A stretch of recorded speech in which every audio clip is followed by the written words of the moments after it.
What's up, everybody? This is Alex from The Climb. Underdog has released a sick new format called Weekly Winners. It's been out for about a week now, but I've been a little bit busy with work. So finally have a chance to talk through some of my initial strategy thoughts, plus some things that I've picked up from folks in the community, and then going to jump in a draft as well. So you're watching another edition of The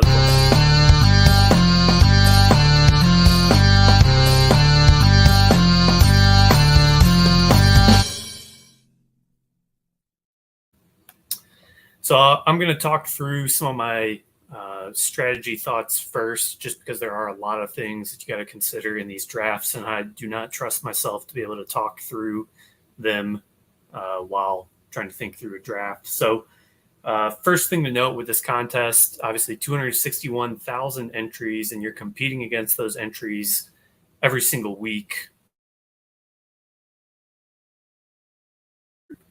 Even in the finals, only 400 teams there. So that results in a massive strategy change from best ball as we know it.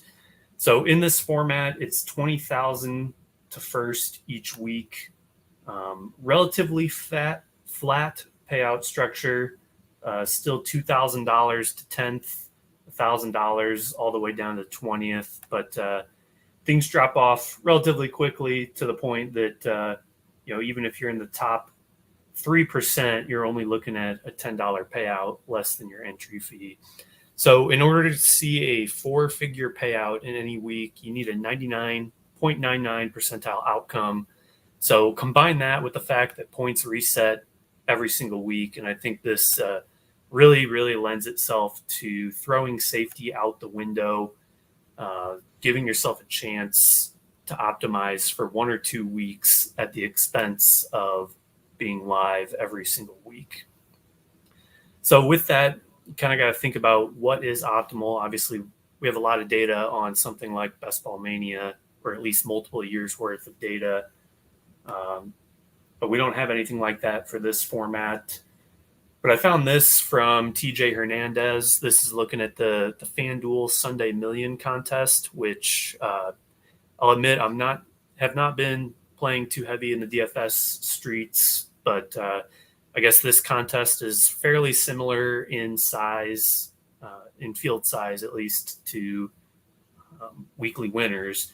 And so first thing that stands out isn't surprising, but we're certainly looking for a stack with our quarterback, and oftentimes a game stack. But what really stood out to me is not only that, but oftentimes you're going to need a secondary stack from another game and sometimes a third stack. So really trying to layer in as many of these mini correlations as possible into our lineup. So you look at these contests here, and anywhere between 3 to 7 correlated players across that given week's matchup is what's been needed to win the Sunday Millions. And I think we're going to see a similar scenario play out in Weekly Winners. So with that in mind, I'm certainly not the first person to suggest this, but targeting teams from the same division or divisions that play each other throughout the season is an easy way to build in these mini correlations without necessarily going too far out of your way towards one individual week. And I do think that just game stacking for one individual week is certainly viable. But, because you can optimize for 1 week without necessarily shooting yourself in the foot for all the other weeks. But by stacking the divisions, you can kind of make yourself live for multiple weeks. So shifting gears a little bit into roster construction thoughts, I am willing to get a little bit more extreme in this format. So I would almost never consider one quarterback in Best Ball Mania, just because of the way the playoffs are set up. You need to advance through 3 uncorrelated weeks. Even if your quarterback is able to get you through those weeks, then you're going to show up in the finals and have to face a bunch of other teams with that same quarterback. In Weekly Winners, we don't have to worry about advancing or, that narrowing of the player pool as we get towards the Best Ball Mania finals. So I do think a single elite quarterback or tight end is more viable in this format. They had a really good debate on ADP chasing this week, Peter Overzet and Davis Maddock, talking through the pros and cons of single QB or 2 QB in this format. So while I'm leaning towards single elite QB because I want to be able to build the best team possible and give it as much firepower as possible around my primary stack, I do think that, having 10 bench spots makes 2 quarterbacks viable if you want to go that route. And that's what's I'm really fascinated to see with this contest as we start to get some data is, what actually is the optimal here. So other aspects of roster construction, I think you can really push 0 running back teams because players with touchdown upside or contingent upside become a lot more valuable in this format.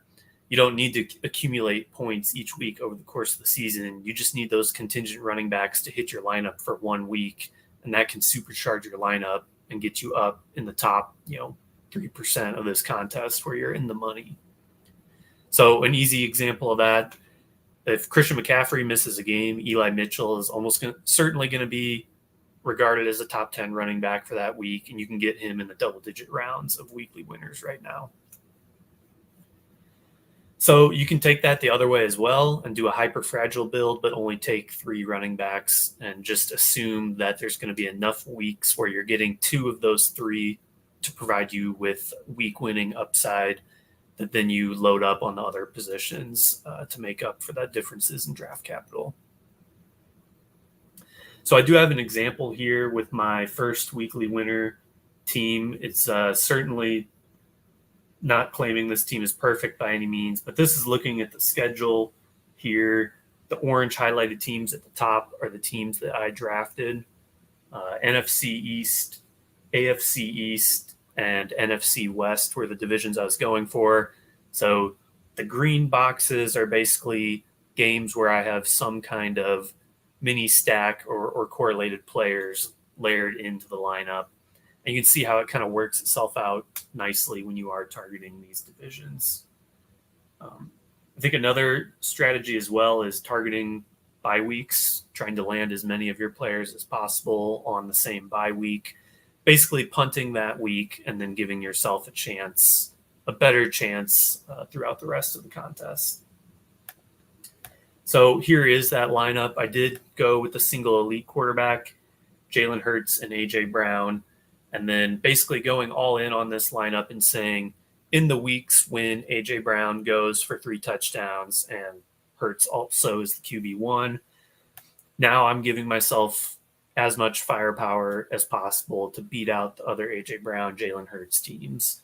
So I also did stack a lot of week 10 and 13 buys here, basically just saying this team has no chance in those weeks, but giving it the best chance possible in the rest of the contest. And as I talked about too, I did lean into the 0 running back a little bit with this team. It wasn't necessarily by design. It was just kind of the way the board broke with the divisions I was targeting.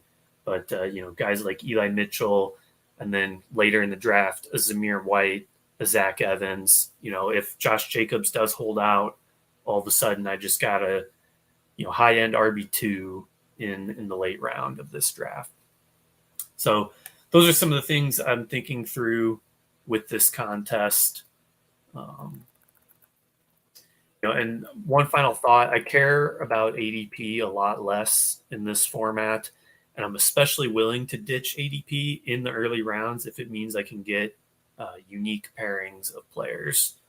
And so when we start to think about ownership in this contest, if a player is drafted in every single draft, they're only going to be 8% owned, which sounds pretty low for the DFS world, but that's still going to be over 20,000 teams with a player. And even if that player goes off for a week winning performance like 50 points, you're still going to have to beat out 2/3 of those other, let's just say Jalen Hurts in this scenario. You're still going to have to beat out 2/3 of the Jalen Hurts teams just to get into the money and win $10, let alone get up into the top, 0.01% and win the big money. So with that in mind, looking at how ADP impacts player combos, I've got some data here from Chad Maskey. This is for Best Ball Mania. This is the data, so it's not for weekly winners, but it illustrates the point I'm trying to make. So let's just say in this scenario, Justin Jefferson goes for 50 points, and you're absolutely going to have Justin Jefferson to win this individual week of weekly winners. Would you rather be among the 30% of teams that have Justin Jefferson and Tony Pollard, or would you rather, let's say, have paired Justin Jefferson with Deebo Samuel, which, according to this data, only 1% of teams have? Over the course of an entire season, Tony Pollard may definitely be a better bet than Deebo Samuel, but in any individual week, we know that Deebo Samuel can put up 30-point performances. So that's kind of how I'm thinking through ADP. Still being ADP conscious, especially if players fall more than a round past ADP. Didn't mean to stop sharing here. 1 second. It's from Hayden Winks, basically showing the odds that a player is still on the board if they're, X spots past ADP. If a player falls more than a round past ADP, there's a 90% chance that they're off the board. So that allows you to get pretty unique if you are taking players significantly past ADP. So I still care about ADP in that regard, but certainly in the early rounds, I'm happy to ditch the ADP in order to get different.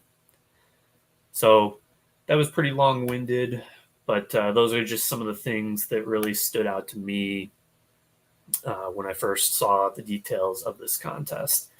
So I'm going to go ahead and jump in a draft here. We'll see how well I can talk through things and try to balance all of these different factors. It does feel like there's just infinitely more things to consider with this compared to a Best Ball Mania draft.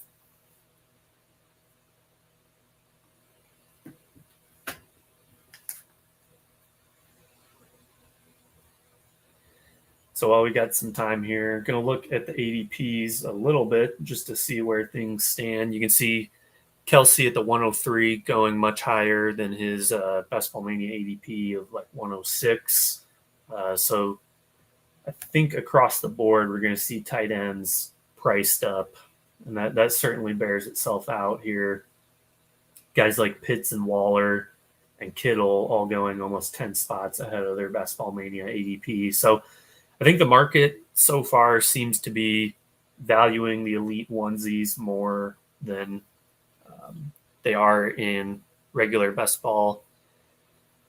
I've been team elite tight end for season-long best ball as well. I'm willing to take, whatever hit may come to the season-long advance rates just because it does give week-winning upside in those playoff weeks.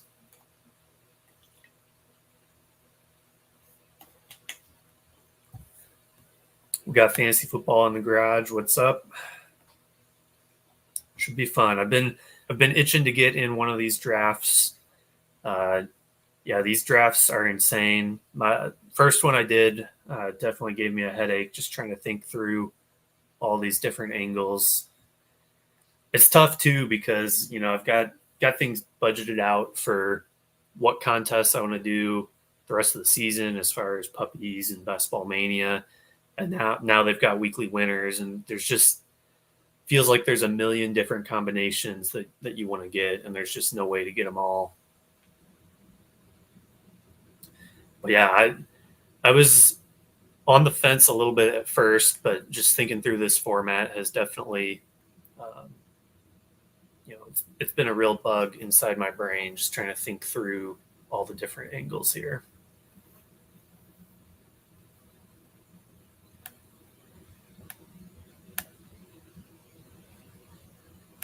One thing I haven't had a chance to do just yet is really do a deep dive on some of the schedule stuff.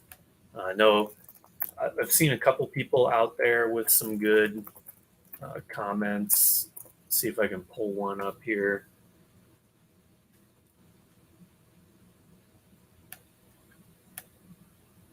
This one from Eagles, James Brimcombe. Obviously, he's heavy in the best ball streets. A couple examples here of teams that share a bye week and play each other twice throughout the season. So definitely some combos there that I'm interested in getting, especially Chicago, Minnesota, because I think those are both teams with some pretty bad defenses who could be in a lot of shootouts this season. So I don't quite have things like that lined up yet in the schedule for how I'm drafting, but yeah, I think as I get deeper in these weekly winter streets, those are things that are going to start to stand out to me a little bit more. So one spot to go here. I think I was in the middle of the round last time when I drafted, kind of hoping to get away from that. One thing that's tough is we've got a lot of players in the middle of the first that have week 10 buys. And I feel like week 10 buys are pretty hard to stack well just because the Dolphins are super concentrated. And then you've got the Chiefs and Eagles, which are both expensive offenses. So naturally, I'm at pick 5, probably going to be looking at one of those week 10 wide receivers, unless we want to go a different direction. Take a guy like McCaffrey if he falls, or it could go with Diggs. So a couple options here. I don't really have a good feel for how to play the early rounds just yet.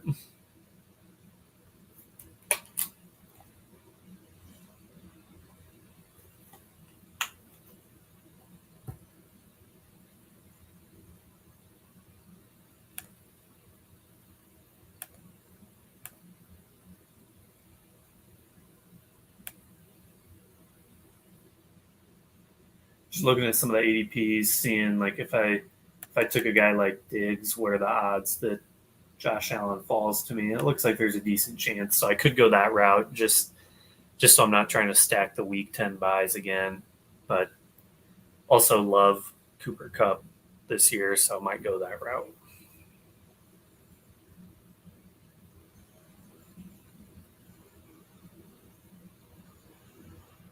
I think what's fun about this format too is pretty much every single person in this draft could be drafting optimally, and they all could be optimizing for a completely different week. So it's really hard, I think, to anticipate what your opponents are doing.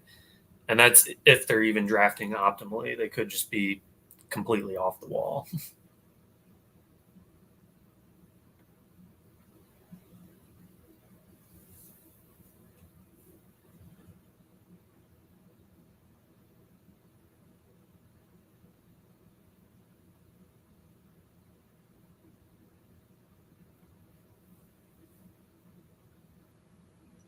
All right, so things going according to ADP so far. I'll see where a Cooper Kupp pick takes me here.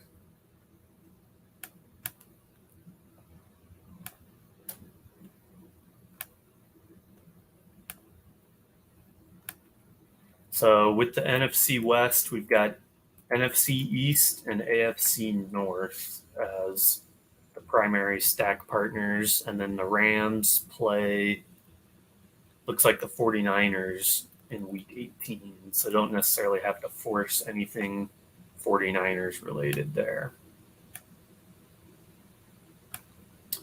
This opens up some options as well. Since last time I did one of these, I went Hurts in the second round, so can go a different route than quarterback here. Jalen Waddle would be fun. He's got the week 10 bye. That would probably be ideal. Otherwise, looking at Devonta Smith, NFC East, and week 10 bye. Those are kind of the initial guys that stand out to me. I think I am still leaning towards more zero RB. I mean, I already lean towards zero RB in regular best ball drafts. So especially when you give me a format like this where I don't have to worry about accumulating points over the course of the season, I think more often than not, my drafts in this format are probably going to end up being light on the running backs. It is interesting to think through some of the roster construction as far as like, just how many running backs can you take before it's not optimal? Like if you're really punting running back into the double-digit rounds, can you start to take 8, 9 of these true zero RB flyers and still have it, be live to win. I'm not sure what the math would be on that, but I think the field is going to be a little bit too anchored to what we know about roster construction for regular best ball. Yeah, NFC East, a lot of high scoring skill position guys. Dallas, Philly, Washington, New York. The Giants especially really open things up for the NFC East just because there are so many guys that you can just tack on there late. So we do have Waddle fall to us. I think that's fun. Maybe a chance that Devonta makes it back. That'd be a stretch. That'd be a pretty big fall past ADP. But yeah, we'll see where this takes us.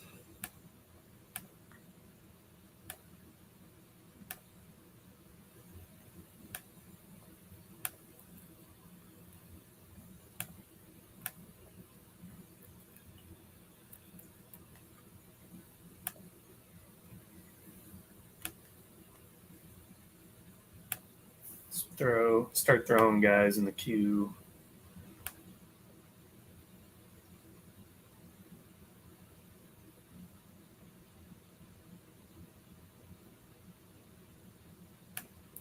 Yeah, the divisional correlations help. Forgot to switch tabs back there. Yeah, the divisional correlations help a lot. They're pretty easy to keep track of, and yeah, definitely find pretty quickly by the end of the draft that you've managed to sprinkle in quite a few mini correlations when you're using that stuff.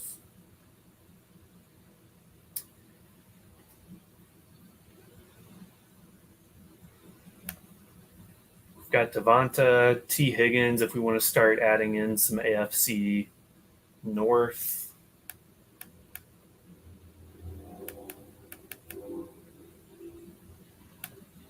Amari Cooper, AFC North.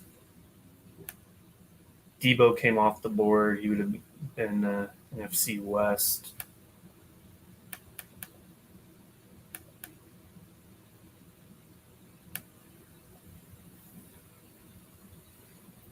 Boy, Devonta falling here would be pretty sweet. Keep the Week 10 theme going and get the NFC East stuff going.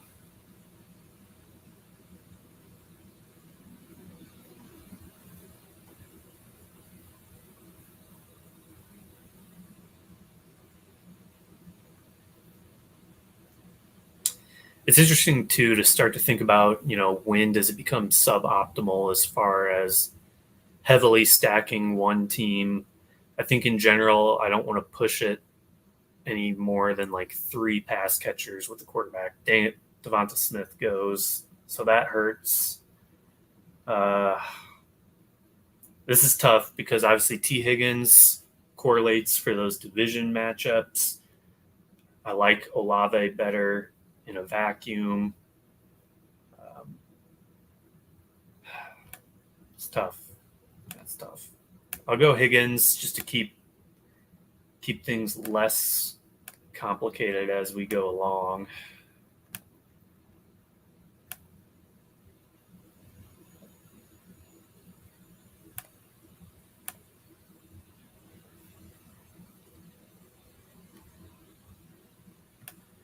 So got a heavy wide receiver start. Tua goes at pick 80. If that's the route I want to go. Looks like he should be there. The Tyreek Hill drafter is after me as well. So definitely should have a first stab at Tua in the 7th if that's the angle I want to go, rather than the other option would be Stafford, who goes much, much later. I definitely wouldn't do a single QB with Stafford, I don't think. Tua is a little bit more borderline. I don't have the exact stat in front of me, but I saw something along the lines of, he had like 6 top 5 quarterback weeks or something, and then the rest of them were like well outside the top 12. I mean, that's the kind of player that I want for this format, though. So we still have Amari. We have a guy who I would never draft in Najee.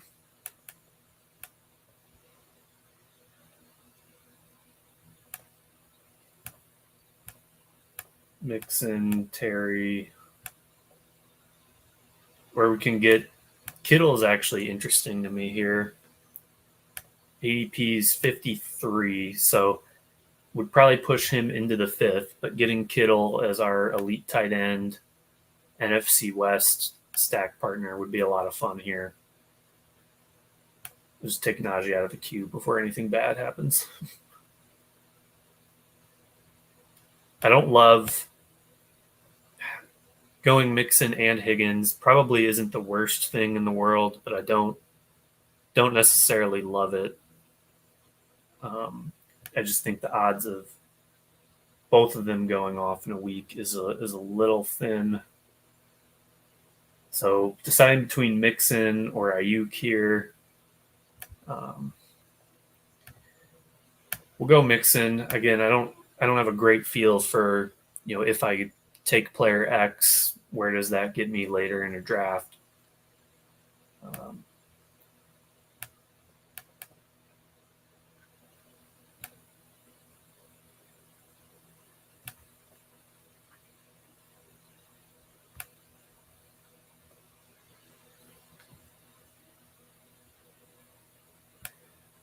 As far as week 10 buys, got a little ways before we start getting back into the week 10 players.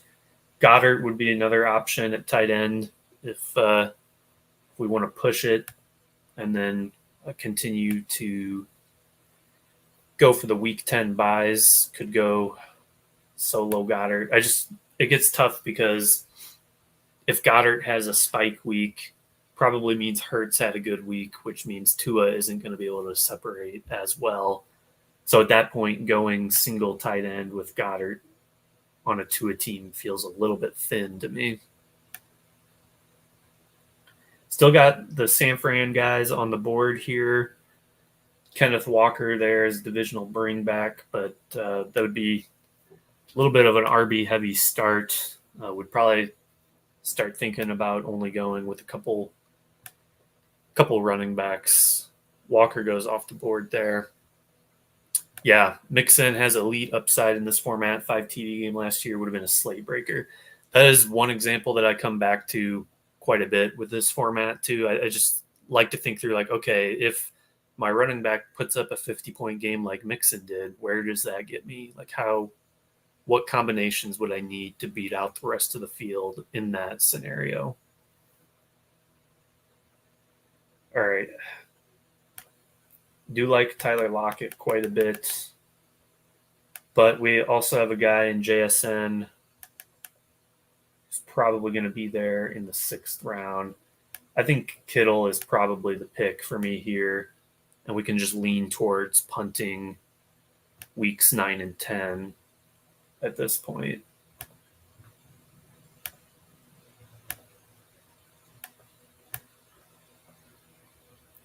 So we've got a round 6 pick that will probably be a wide receiver, and then hoping to take Tua in the 7th round.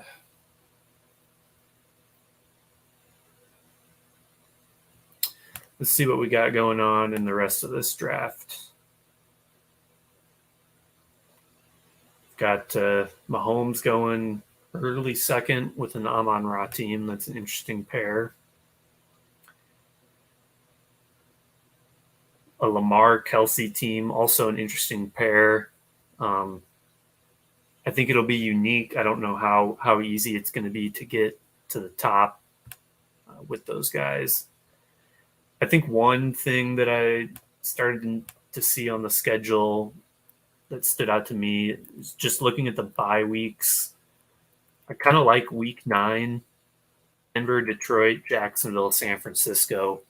Those are all, I think, high upside offenses, and they're not necessarily the most expensive offenses in the world. Like you could stack those teams, punt week 9 fairly well. You can get an elite tight end in Kittle or a tight end with at least elite weekly upside in Evan Ingram. So that's one that stood out to me as a fun pairing.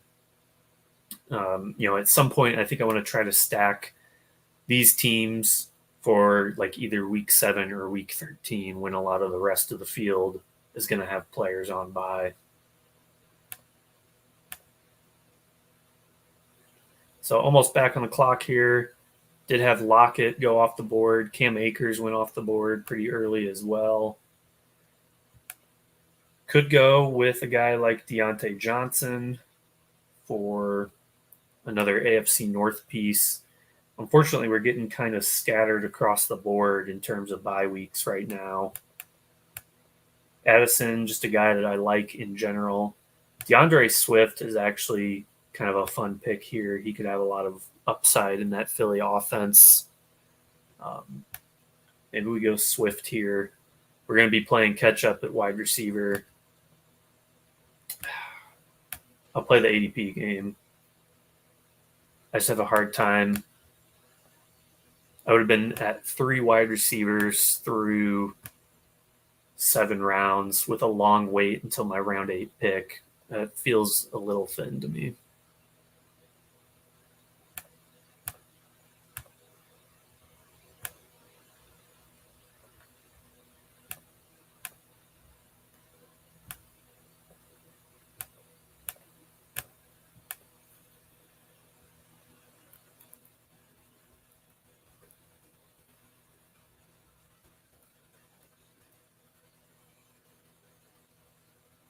So we should have options for Giants and Commanders later in this draft. Dallas and Philly might be a little bit harder to get at this point.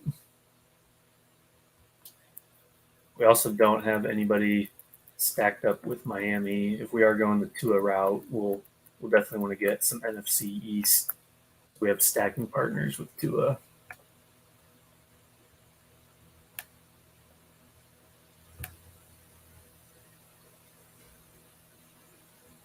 I think that's what gets a little tough with this too. Is obviously my first pick is Cup, so I'm immediately starting to think NFC West. But if I am going the Tua stack route, my attention probably should have been on the AFC East pairings a little bit more.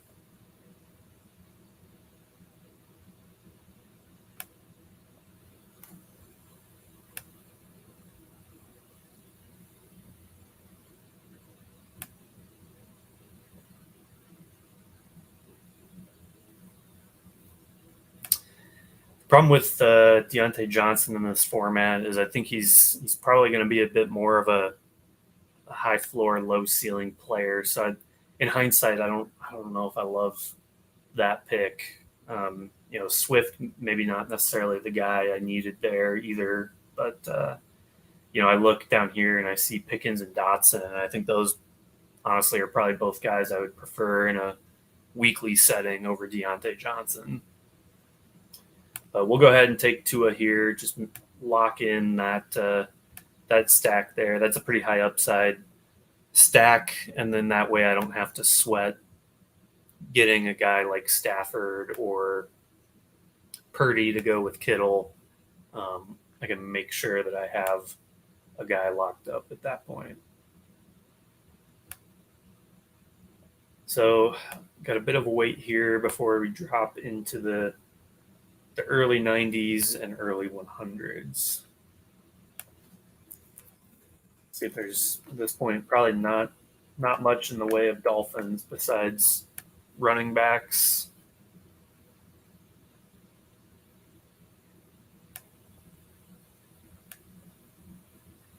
Could certainly go with the Baltimore receiver. Obviously, they play Miami week 17, and they give us another AFC North pairing, so that could be a fun pick here if they fall.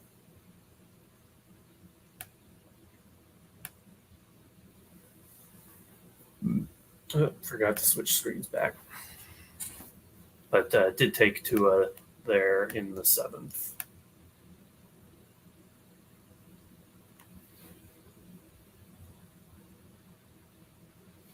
Man, what is Pickens at 84 feels nice. I'm curious what his ADP is in this.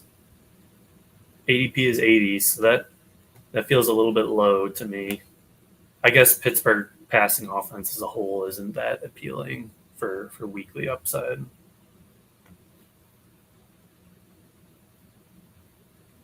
So 6 picks away at this point.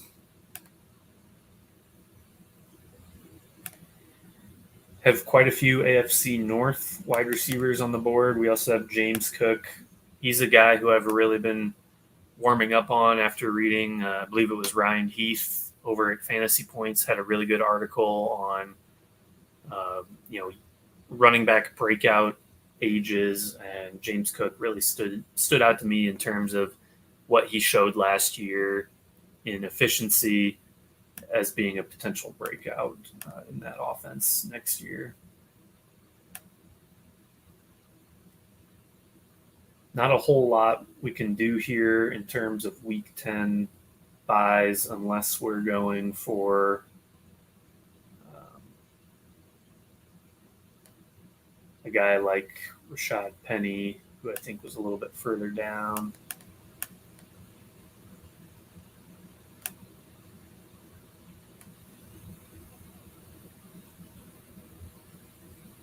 Sky Moore in the early 100s. Took him on my last team, but that doesn't feel great. I think Bateman here is probably the pick for me. I don't love Eli Moore at these prices, so we'll go Bateman. Continue to build out our bet on the AFC North.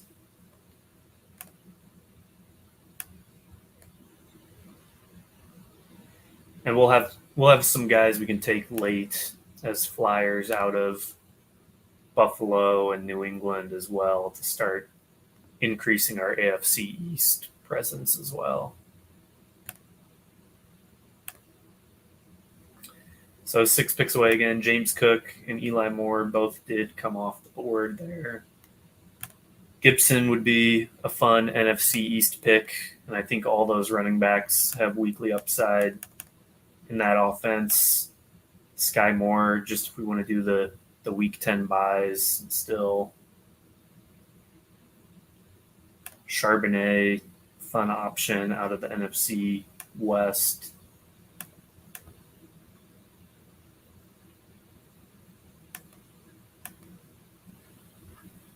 It does get interesting with a guy like Danny Dimes on this team.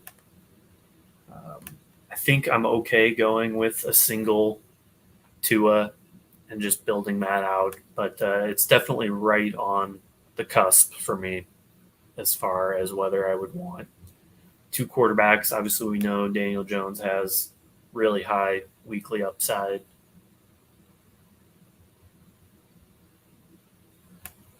And plenty of pass catchers that we can add late. But I certainly don't want to be reaching ahead of ADP on a second quarterback when I have an elite weekly option. So Gibson here is appealing to me. It is a little tricky just because obviously Underdog is half-point PPR. We don't know if he's going to get the touchdowns, but we'll take the stab on Gibson here. So through 9 rounds now, we've got Tua and Waddle, running backs Mixon and Antonio Gibson, Cooper Kupp, Jalen Waddle, T. Higgins, Deontay Johnson, Rashad Bateman, and an elite tight end in George Kittle. Unfortunately, at this point, we're pretty scattered in terms of the bye weeks. 9 picks away. Sky Moore on the board here.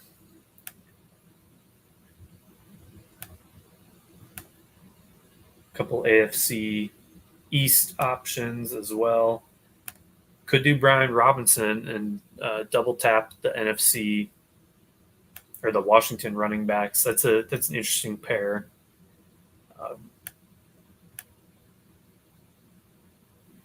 I guess the downside there is I don't they could both have solid weeks, but I don't know if they could both have week-winning weeks. So that's definitely a tricky one. We also have Devon Achane, rookie for Miami. That could be an interesting pairing, going with Tua, Waddle, and Achane. Um,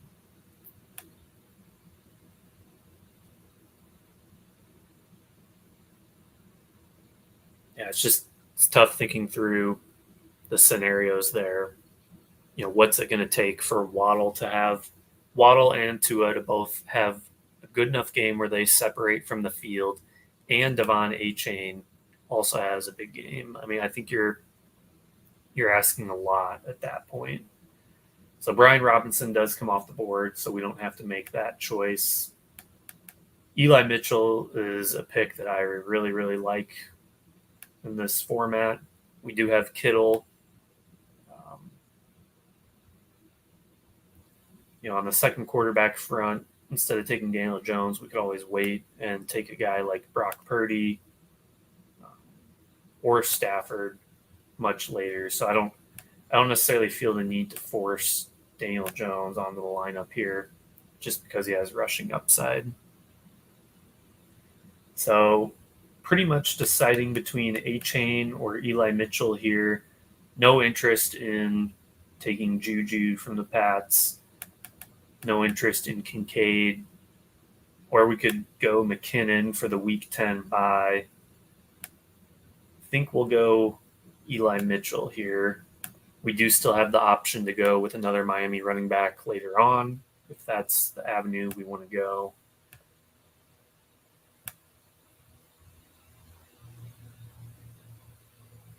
So we are 10 picks in, 8 picks to go.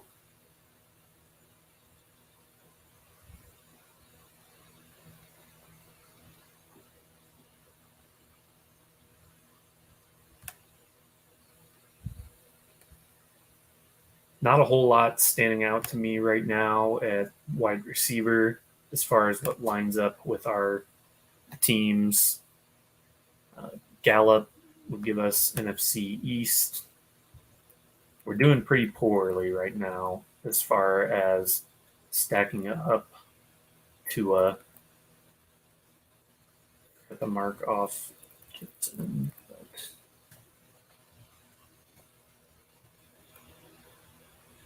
So here's what we're looking at right now at the schedule, with the green being situations where we have a game stack going, the blue being potential game stacks, and obviously yellow is bye weeks. So don't have a ton of stacks going right now with our Miami picks, which I don't love. Definitely hoping to change that.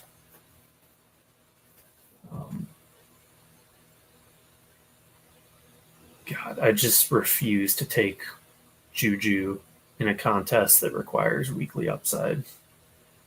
So Gallup would be a pretty significant reach at this point. Maybe we reach for Rashee Rice. He does have the Week 10 bye, and I believe AFC West does play NFC East. So I think I'll take Rashee Rice, Chiefs offense plus rookie upside. Obviously, may hurt us in the early weeks going with a rookie there, but I do think Rashee Rice has quite a bit of upside compared to a guy like Juju, who I don't see it. Still reportedly has knee issues stemming all the way back to last year. All right, so we were starting to get into some more options from the AFC West. Probably not taking Higbee just because we already have Kittle, and I'd rather stick with the one tight end. But definitely some AFC West options there. We'll throw Stafford in the queue.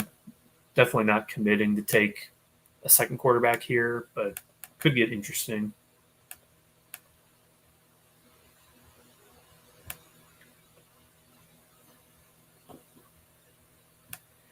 I think too, taking Stafford on a team with Tua, we're already punting week 10, so that week 10 bye for Stafford doesn't hurt us all that much. I wouldn't love taking Van Jefferson on a Cup team. I'd rather have all the points go to Cup, in a weekly format. But the week 10 bye helps, and I do think there could still be weeks where all the points go to Van Jefferson instead of Cup. So if he's there, I think it's at least intriguing.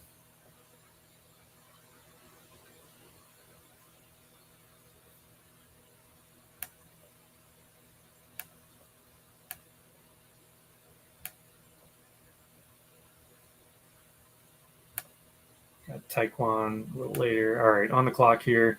Van Jefferson did go off.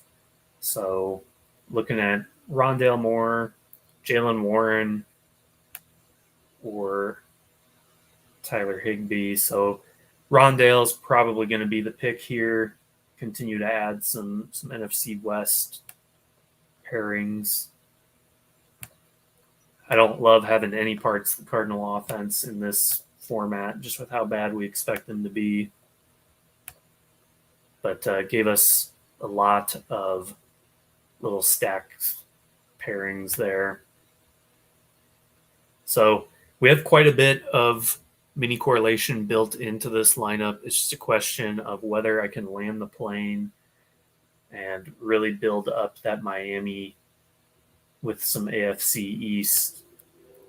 It looks like AFC East and NFC East is what we need to prioritize down the stretch. So Warren fits that bill. Stafford is going to be on the clock here in terms of ADP if we did want to go with the second quarterback.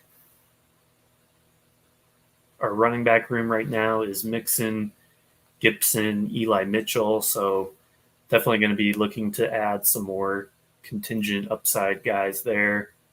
Warren does come off the board. So we've got Stafford, a guy like Kendra Miller falling, but he doesn't really fit any of the division stuff that we're trying to build here.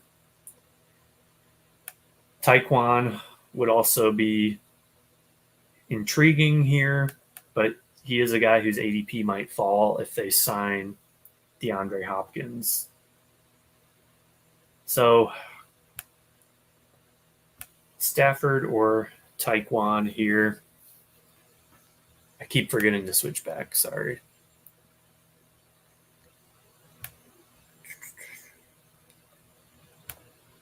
I'll go Stafford.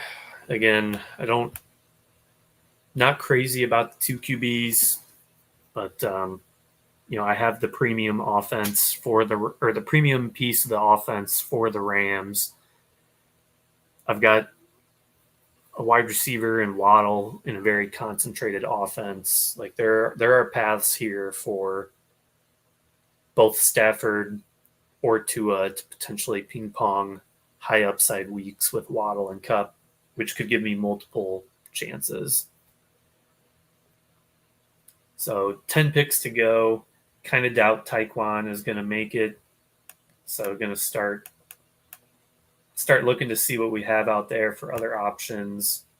Jerome Ford and Kenny Gainwell are both fun. I think Gainwell actually, as Taekwon comes off the board. Gainwell with the week 10 bye and being in the NFC East, it's definitely a fun option. Otherwise, we've got Curtis Samuel.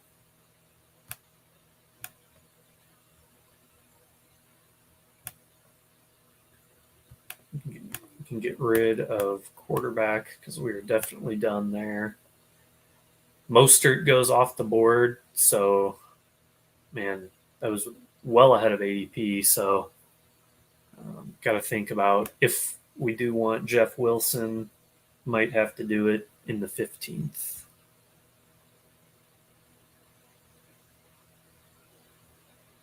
Two picks away. Definitely hoping to get Kenneth Gainwell here.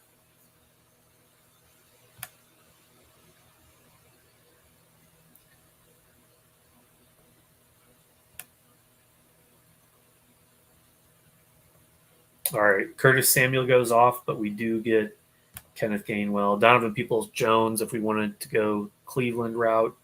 High A-dot guys, so that is interesting. But I think with where I'm at running back, the fact that he does fit both the division and bye week that I'm trying to target, Gainwell makes a lot of sense there.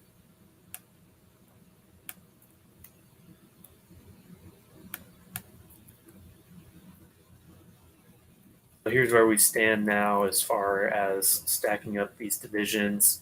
Still only have a couple weeks worth of Miami stacks, which isn't great. But I think in some regards, having that Stafford Cup stack helps with alleviating that by loading up on the other divisions.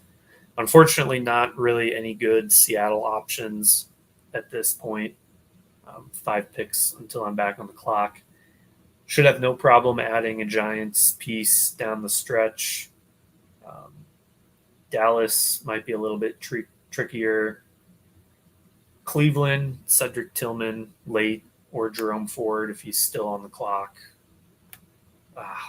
Jerome Ford goes off 2 picks before, so that one hurts. Let's see. Might be time to take Jeff Wilson here if that's the path we want to go down, and then start to get into dart throw wide receiver territory. We've got 1, 2, 3, 4 picks left, and I definitely want to add a couple more running backs. We're at 7 wide receiver right now, so we'll go Jeff Wilson, add to our bet on Miami offense, and add to our fade of week 10. Probably just with where I'm at in this build, I'd rather have more firepower at running back and wide receiver. Man, I keep forgetting to share my screen. Dang it. Or switch my tab. So just recapping that last pick since I was on the other tab. Jerome Ford came off 2 picks before, so I was deciding between Jeff Wilson or Gus Edwards. Ultimately went with Jeff Wilson. Harris Campbell just came off the board, but still several options in the Giants passing game that we could go with. Could also go with a guy like Eric Gray, contingent upside bet. Obviously, Matt Breida is still there, so we're not 100% sure that Eric Gray is the guy in that offense. Interesting trying to decide here whether to go, multiple other receivers, or I'm leaning towards going 2 running backs, 1 wide receiver down the stretch here. Let's look through some of our AFC East options. Basically down to Devontae Parker and Pierre Strong if we're not taking another tight end.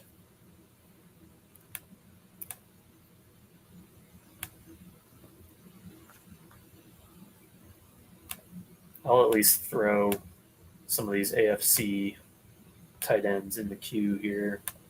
Ferguson also correlates. I guess part of why I'm at least considering another tight end here is just that Kittle doesn't necessarily line up with the Tua piece.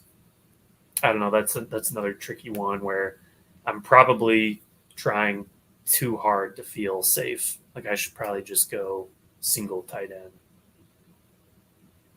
So coming up on the clock here, we do have some Giants wide receivers, and then we could look to add some dart throws at running back late. We also have Cedric Tillman as a wide receiver who would interest me.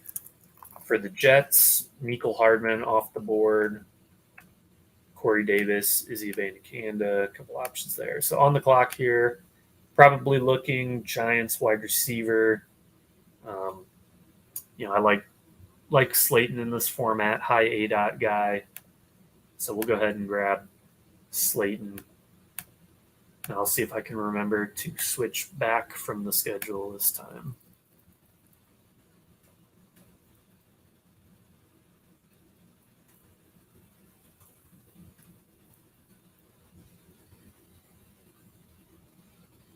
So at this point, Pure Strong would actually be a nice pick. I think I am a little bit worried about them taking a guy like Fournette.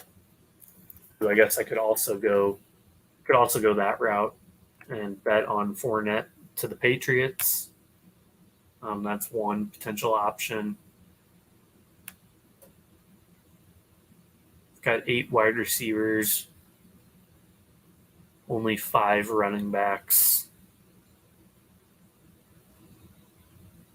Tough call here whether I need the firepower more running back or wide receiver.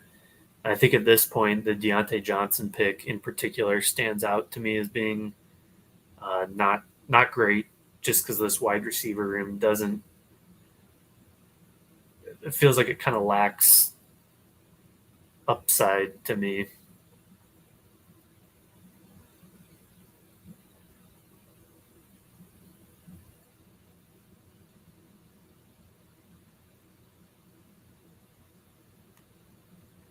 So this is interesting. Trying to decide here whether we go Pierre Strong or Leonard Fournette. Definitely a tricky one there. Pierre Strong, probably looking at a receiving role. I've drafted a lot more Fournette, so grab Pierre Strong and see where that gets us.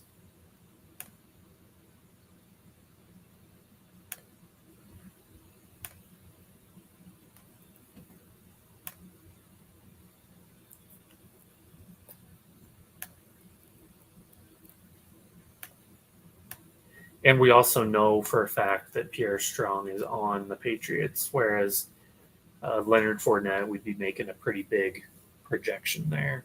So looking at the rest of the board here, we've got teams like Buffalo, New York Jets, Cleveland, and Dallas, as well as Seattle, standing out as teams that would check a lot of boxes if we stack them. So specifically, if we're looking for running back points right now, Banakanda would be an interesting pick. On the Dallas side, Malik Davis could be an interesting pick. I would guess Zeke Elliott came off the board already, but we also could go that route and bet on him going back to Dallas and playing the touchdown role. But yeah, he was off the board.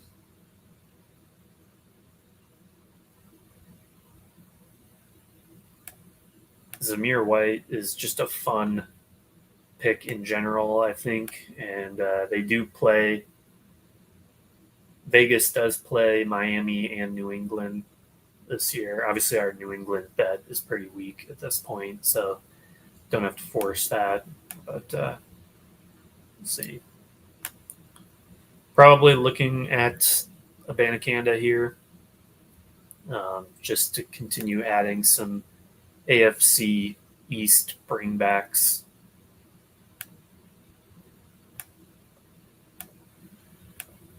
I still think if I did go wide receiver at this point, it would be Cedric Tillman. Got guys like Puka and Kez as well. Trent Sherfield. So lots of Buffalo wide receiver options late. I guess it is just a decision on whether this team needs more running back or wide receiver darts.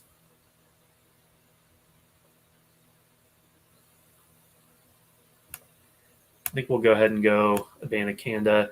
Definitely a couple worrisome running back picks here, just with both Pierre Strong and Abanikanda at risk of their team going out and signing one of these free agent running backs.